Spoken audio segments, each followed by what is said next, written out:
एक शायर ने बड़ी अच्छी बात कही इश्क के बारे में, लेकिन यहाँ अप्लाई होती है। उसने कहा, वो नहीं मेरा सही, उससे मोहब्बत है तो है। भाई किसी से मोहब्बत है, नहीं हो पाया मेरा, कोई बात नहीं। वो नहीं मेरा मगर उससे मोहब्बत है तो है। अब ये रस्मों और रिवाजों से बगावत है तो है। अगर मैंने एक सही बात कह दी और वो रस्म रिवाज के खिलाफ है तो है, मैं क्यों डरूंगा।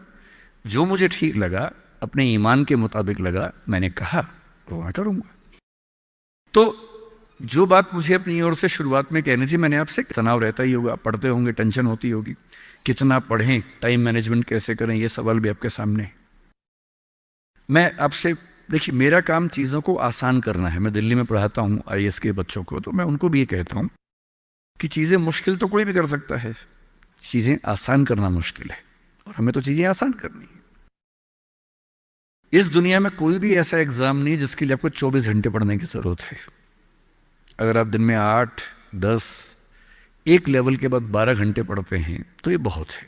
इसलिए मैं आपसे कह रहा हूँ, शुरुआत के लिए 8 घंटे की पढ़ाई, 8 घंटे की नींद और 8 घंटे बाकी सब चीज़ें, खेलना कूदना, वो बहुत ज़रूरी है। यहीं से बात आती है मोटिवेशन की। एक ही है कि हमारा मोटिवेशन हमेशा कैसे रहे, और एक ये कि कभी कभी स्ट्रेस ज़्यादा हो जाता है, उस समय हम कैसे मैनेज करें। आपकी उम्र में स्ट्रेस ज़्यादा होने की वजह यह भी है कि आपके हार्मोन्स इस उम्र में ज़्यादा, उनमें वाइब्रेशंस होते हैं, तो मूड स्विंग ज़्यादा होते हैं। जैसे जैसे आप मैच्योर होते जाएंगे उम्र के साथ, आपके मूड स्विंग्स कम हो जाएंगे। जैसे आपके पेरेंट्स हैं, आप देखेंगे, स्पेशली फादर को आप देखेंगे, आपके फादर आमतौर पर इमोशनल बातों से बहुत प्रभावित नहीं होते होंगे। जैसे आप कहेंगे, पापा आज मेरी फ्रेंड ने मुझे छोड़ दिया, पापा कहेंगे कोई बात नहीं। आपके अंदर से आंसू छूट रहे हैं, आपका मन कर रहा है मैं क्या कर लूं, आग लगा दूं, जंगल में जाके क्या कर दूं, इमोशंस ऐसे उछल रहे हैं आपके। पापा क्या बोल रहे हैं, कोई बात नहीं, कोई और मिल जाएगा उससे बेहतर, ठीक है। ऐसा नहीं कि बहुत अभ्यास किया उन्होंने। उम्र बढ़ने के साथ साथ हमारे हार्मोन्स का बैलेंस चेंज होता है और आप बहुत मैच्योर हो जाते हैं। मैच्योर होने का सबसे बेसिक मतलब है कि आप किसी इमोशन में बह नहीं जाते, आप खुद के ऊपर कंट्रोल बेहतर रख पाते हैं। तो उम्र के साथ होगा। लेकिन अभी जैसे डिमोटिवेशन आपको होता होगा, करियर को लेकर सवाल मन में आता होगा कि आईएएस बनूं तो कैसे बनूं, कितना पढ़ूं, कितना ना पढ़ूं, ये सब सवाल आते होंगे। मैं तो आईएएस के लिए पढ़ाता हूं। अगर आप आईएएस की तैयारी करेंगे तो इनडायरेक्टली कहीं ना कहीं मुझे उससे फायदा ही होगा। पर ईमानदारी की बात यह है कि वो अकेला रास्ता नहीं है। एक बात को ठीक से, आईएएस बनने का मजा क्या है कि आपका सोचने का तरीका बहुत साइंटिफिक हो जाता है। आप फैक्ट्स पे बात करते हैं, तथ्यों पे बात करते हैं, आर्गुमेंट से बात करते हैं, इमोशन से बात नहीं करते हैं, समझदारी से बात करते हैं। हमारे देश में जो आबादी है, वो आबादी, अब सेंसस जब भी होगा पता लगेगा, पर हम मान के चलते हैं कि वो आबादी लगभग 145 करोड़ के आसपास इस समय हो चुकी है। पूरे इंडिया की बात अगर हम करें, 145 करोड़ में से अगर मैं कहूं कि जो लोग 21 साल या 18 साल से मान लीजिए 30 की उम्र के बीच में है, इन 12 साल में है, मेरे ख्याल से ये आबादी भी कम से कम 12, 15, 20 करोड़ के आसपास तो होगी ही होगी। अगर ये 20 करोड़ लोग सोचे कि मैं आईएएस बनना है, या इनमें आधे भी सोच लें, 10 करोड़ सोच लें, आपको ये समझना है कि आईएएस पूरे भारत में कुल मिला के 6000 होते हैं, जिनमें से भी 5000 लोग हैं। आईपीएस भी इतने ही होते हैं, 5-6 हजार के बीच में होते हैं। अगर 10 करोड़ लोग सपना देखेंगे उन नौकरियों का, अगर मैं सारी सिविल सर्विसेज मिला लूं, सेंटर की, स्टेट की, सब मिला लूं, तो सेंटर की कुल 20 सर्विसेज मान लीजिए, सबका कार्डर अगर हम 5000 भी एवरेज रखें तो 1 लाख लोग होंगे। आपके स्टेट का मान लें, स्टेट में मान लेता हूं कि 2-3 हजार लोग होंगे जो सरकारी नौकरी में ठीक पद पे होंगे। उससे ज़्यादा का तो कार्डर नहीं होना चाहिए, क्योंकि स्टेट बहुत छोटा आपका है, आबादी बहुत कम है।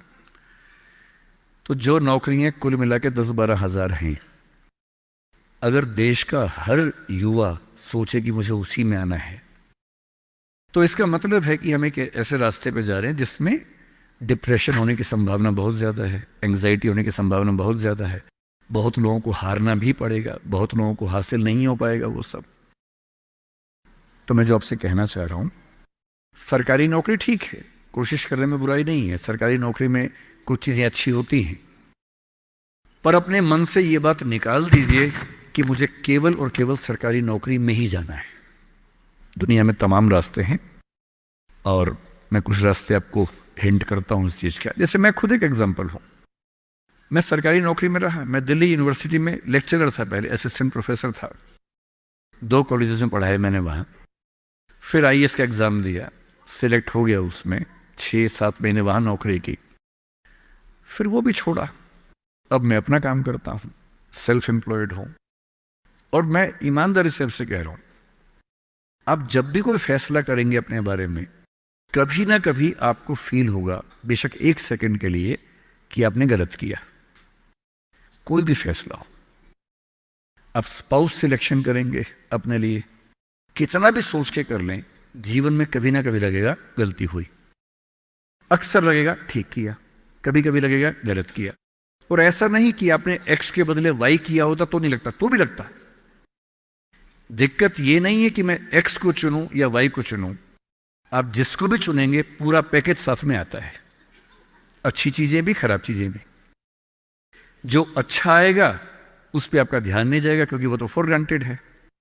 जो मिल जाता है वो मिट्टी हो जाता है, कोई वैल्यू नहीं करता उसको। जो मिस हो जाता है वो चुभता है। और जो चीज दूसरे ऑप्शन में अच्छी थी, इसमें नहीं, आप बार बार वो देखते, अरे यार, अरे यार वो ठीक था, अरे यार वो ठीक था। जबकि वहां 12 प्रॉब्लम्स थी, यहां 2 प्रॉब्लम है। पर हमारी ह्यूमन कॉन्शियसनेस ऐसी है कि जो छूट गया उस पर नजर ज्यादा जाती है, जो मिल गया मिट्टी हो जाता है। एक बड़ा प्रसिद्ध शेर मैं कई बार कोट करता हूं, मतलब दुनिया जिसे कहते हैं जादू का खिलौना है, मिल गया वो मिट्टी है, नहीं मिला वो सोना है। जो नहीं मिलता है ना, वो बड़ा परेशान करता है। ये नौकरी के मामले में भी है। पर मैं ईमानदारी से कह रहा हूं कि मुझे आज तक जिस एक फैसले पर 1 सेकंड के लिए भी नहीं लगा कि मैंने गलत किया, वो नौकरी छोड़ने का फैसला है। मुझे आज तक नहीं लगा कि मैंने गलती की, क्योंकि मुझे लगता मैंने एकदम ठीक किया। मैंने अपने स्वधर्म, अपने नेचर के अनुसार सही किया। इस बच्चे ने बड़ा खूबसूरत सवाल पूछा कि आप आईएएस एलाइड की नौकरी छोड़ के टीचिंग में क्यों आ गए। मैं इस सवाल में दूसरा सवाल जोड़ देता हूं।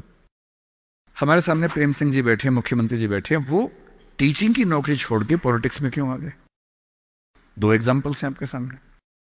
इन दोनों में एक तारतम्य है, एक रिदम है, एक लय है दोनों में। वो टीचर बने, उनको फील हुआ कि उनका स्वधर्म टीचिंग से ज्यादा कुछ और है। मैं आईएएस एलाइड में आया, मुझे लगा कि मेरा स्वधर्म इससे ज्यादा टीचिंग में है। स्वधर्म क्या होता है? आपने गीता पुस्तक का जिक्र सुना होगा, उसमें श्री कृष्ण ने स्वधर्म का जिक्र किया है। यहां बहुत सारे बच्चे बौद्ध समाज से होंगे, महात्मा बुद्ध ने भी इस बात पर खूब जोर दिया है। सारे धर्मों, सारे दर्शनों का जो सार है वो ये है, हर व्यक्ति हर काम के लिए फिट नहीं होता है। 2 चीजों पे गौर करना है। पहला, मैं क्या अच्छा कर सकता हूं, मैं कैपेबल किस चीज के लिए हूं। दूसरा, मुझे क्या करने में मजा आता है। और जहां इन दोनों का इक्विलिब्रियम हो, जहां ये दोनों बातें मिल जाएं, वो आपका स्वधर्म है। यानी जैसे मैं सिंगर बनना चाहता था, पर मैं इतना गंदा गाता हूं कि मैं जब घर में गाता था, मेरे पेरेंट्स बोले तो मैं भारतीय सेना में चले जाना चाहिए, बिना बंदूक के विदेशी की तरफ देख के गा देना, बस वैसे ही मर जाएंगे सारे के सारे। सही बात है भाई, ये भी ठीक बात है। तो मेरा मन था कि मैं सिंगर बनूं, पर गला कौवे जैसा भगवान ने दिया, कोयल जैसा नहीं दिया, तो मैं सिंगर नहीं बनूंगा। मेरे मन से क्या होता है, अच्छा लगने से क्या होता है भाई, सुने भी तो कोई मेरी बात को, मेरे गाने को सुने भी तो सही कोई। तो मेरा मन क्या करता है काफी नहीं है। 2 चीजें हैं, मैं क्या कर सकता हूं। मैं बचपन से स्कूल में डिबेटिंग करता था, मेरे पेरेंट्स ने मुझे बड़ा सपोर्ट किया, और बचपन से ही मेरे पेरेंट्स ने, टीचर्स ने कहा कि तुम कुछ ऐसा करना कि मंच पर रह सको, पॉलिटिक्स में जाओ, एमपी बनो। तब मेरा मन भी पॉलिटिक्स में आने का था, स्कूल लाइफ में बहुत ज्यादा मन था उस समय, बाद में नहीं रहा। तुम पॉलिटिक्स में जाओ, तुम वकील बनो, क्योंकि जब कोर्ट केस लड़ोगे तुम्हें बोलने की ताकत भगवान ने दी है, उसका इस्तेमाल करो। या टीचर बनो। टीचर की छवि हमारे समाज में बहुत अच्छी नहीं होती थी, हालांकि मेरे पेरेंट्स टीचर ही हैं दोनों, पर हमारे समाज में टीचर की छवि होती है। और हमारे देश का दुर्भाग्य है कि जो प्रोफेशन देश को गढ़ता है उसकी छवि बहुत अच्छी नहीं है। टीचर बनना बहुत लोगों का सपना नहीं है, मेरा तो है। और मेरा स्वधर्म, मैंने महसूस कर लिया कि मेरा स्वधर्म टीचिंग है। और स्वधर्म का मतलब वही दो बातें जो मैं कर सकता हूं और जो मैं करना चाहता भी हूं। आपके मुख्यमंत्री जी अच्छे टीचर रहे होंगे, पर उनको बार बार मन में आता होगा कि मैं जनता के बीच जाकर उनके साथ काम करके क्यों ना कुछ ऐसा करूं कि पॉलिसी मेकिंग में आऊं। उनका स्वधर्म उनको वहां खींच के ले गया, तो उन्होंने वो किया। और इस दुनिया में जो भी सफल इंसान आपको देखे, कोई भी सफल व्यक्ति देखे, किसी भी फील्ड का हो, आप हमेशा देखेंगे वो वही व्यक्ति है जो अपने स्वधर्म पे चल रहा है, जिसने वही रास्ता चुना जो उसकी क्षमताओं यानी कि कैपेबिलिटीज और उसके इंटरेस्ट यानी कि उसकी इच्छाओं से मैच करता था। तो आप सबसे मैं कह रहा हूं कि आईएएस या पीसीएस या सरकारी नौकरी की अंधी दौड़ में मत दौड़िए। मैंने बहुत सरकारी नौकरी वालों को देखा है दुखी रहते हुए। सरकारी नौकरी में है, अच्छा वेतन है, तब भी दुखी है, क्योंकि वो नहीं कर पा रहे जो दरअसल करना चाहते थे। सरकारी नौकरी में क्या होता है? सुरक्षा मिलती है, सेफ्टी होती है, सिक्योरिटी होती है, सम्मान मिलता है, समाज के लोग पूछते हैं आपको कि आप सरकारी नौकरी में हैं। गस्टेड ऑफिसर होंगे तो स्टैंप लगा के साइन करने की ताकत आ जाती है। आप